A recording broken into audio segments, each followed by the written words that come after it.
Assalamualaikum warahmatullahi wabarakatuh. Saya Ahmad Zidan Tauhidillah dari Fakultas Syariah Ilmu Al-Quran dan Tafsir UIN Maulana Malik Ibrahim Malang. Di sini saya akan menjelaskan sedikit tentang kritik hadis.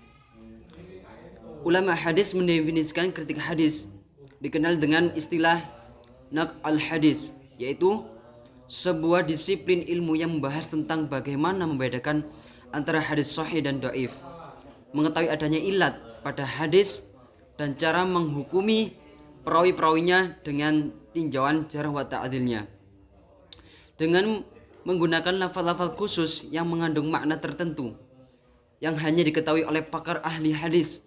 Upaya kritik hadis bukan untuk membuktikan salah satu benarnya suatu hadis, tetapi tujuannya adalah menguji kejujuran para perawi hadis selaku perekam sejarah dan kandungan matan hadis di dalamnya. At-ta'dilu muqaddimu 'ala al-jarh.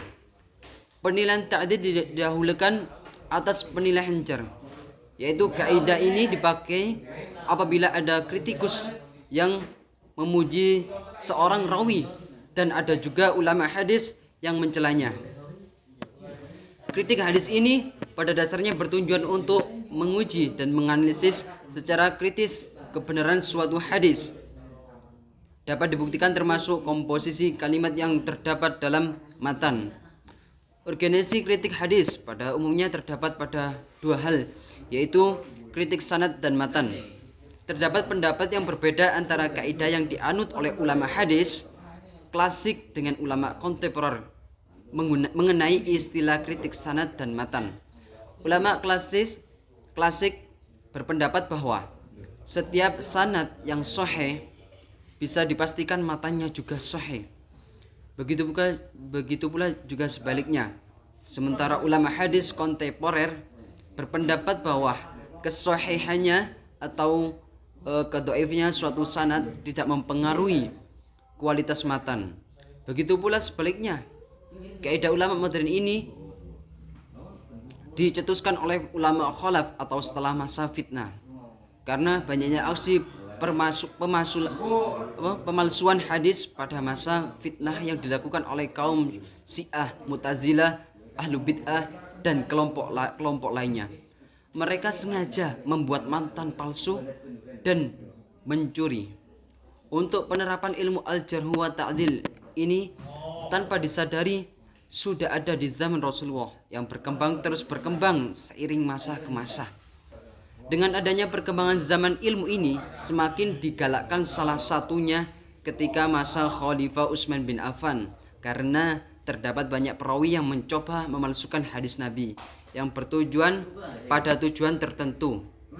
Secara historis, sesungguhnya kritik atau seleksi hadis dalam arti upaya untuk membedakan antara yang benar dan yang salah telah ada dan dimulai pada masa Nabi masih hidup. Meskipun dalam bentuk yang sederhana, praktek penyelidikan atau pembuktian untuk meneliti hadis Nabi pada masa itu tercermin dari kegiatan para sahabat pergi menemui atau merujuk kepada Nabi untuk membuktikan apakah sesuatu benar-benar telah dikatakan oleh beliau. Dalam cakupan untuk mengkritik sebuah hadis, alangkah baiknya seorang perawi mengetahui cara dan bagaimana untuk mengkritik sebuah hadis agar diketahui hadis yang layak dipakai sebagai pijakan atau malah yang ditolak.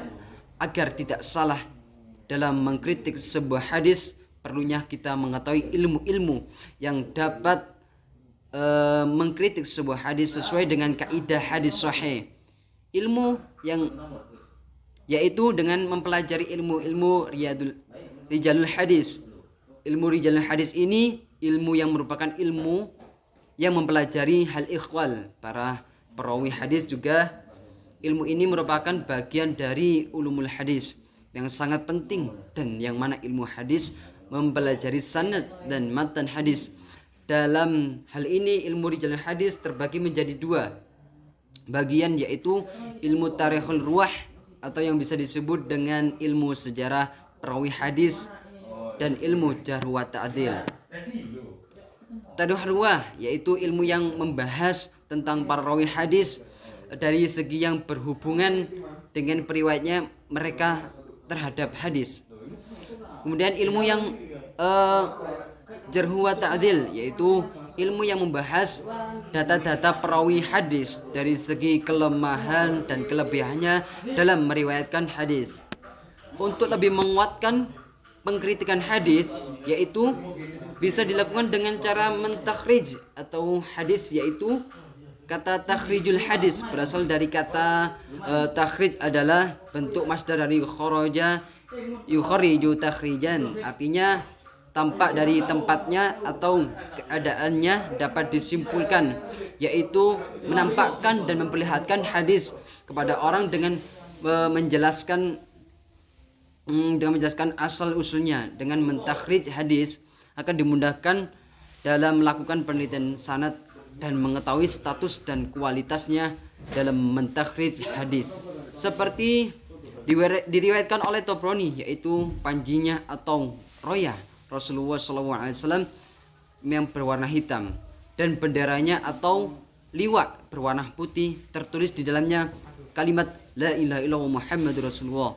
Dalam hadis ini terdapat hadis qudsi dari Abu Sa'id Al-Khudri yang mana beliau berpendapat, wahai Musa, seandainya 7 lapis bumi digabungkan dengan 7 lapis langit dengan seluruh semestanya dan diletakkan di sebelah timbangan kalimat la ilaha illallah, niscaya kalimat itu lebih berat melebihi semua itu. Hadis di atas dapat dijumpai pada riwayat An-Nasa'i dalam Sunan Al-Kubra, kemudian Al-Baihaqi dalam Al-Asma' wal Sifat, kemudian Ibnu Hibban dalam Sahihnya, Al-Hakim dalam Al-Mustadrak dan lain-lain. Kesemuanya ini melalui jalur seorang perawi hadis yang bernama Abdullah bin Al-Sam atau dikenal juga dengan julukan Daraj. Para pakar hadis seperti Abu Bis Al-Daulabi, Abu Ja'far Al-Ukaili, Abu Hatim Ar-Razi, Ahmad ibn Hanbal, Al-Nasa'i, Daruqutni, Abu Dawud dan lain-lain tegas menyebutkan bermasalah, mungkar atau lemah. Abu Dawud menegaskan pada dasarnya hadis yang diriwayatkan oleh Daraj terbilang baik atau mustaqimah, kecuali yang diriwayatkan dari Abu Al-Haytham dari Abu Sa'id Al-Khudri. Ibnu Hajar Al-Asqalani pun menjelaskan Daraj merupakan perawi yang soduk atau tidak sampai pada level lemah. Hanya saja dia memberi catatan khusus yang menguatkan pendapat para kritikus sebelumnya. Hadis yang diriwayatkan Daraj dari jalur Abu Al-Haytham berstatus lemah. Persis hadis tersebut diriwayatkan oleh Daraj dari jalur Abu Al-Haytham dari Abu Sa'id Al-Khudri. Memang sebagian ulama ada yang memberikannya pujian, tetapi tetap saja masih perlu ditinjau ulang. Kesimpulannya, dari bendera kalimat tauhid di atas menimbulkan kesalahpahaman oleh aliran HTI karena mereka meyakini diri sebagai kelompok yang memperjuangkan Islam paling khofah sehingga merasa wajib memanjang simbol yang mempresentasikan Islam. Itu hal yang normal saja dalam belantara klaim kebenaran dari segala jenis kelompok. Toh muslim masing-masing kelompok juga merasa menjalankan Islam yang benar.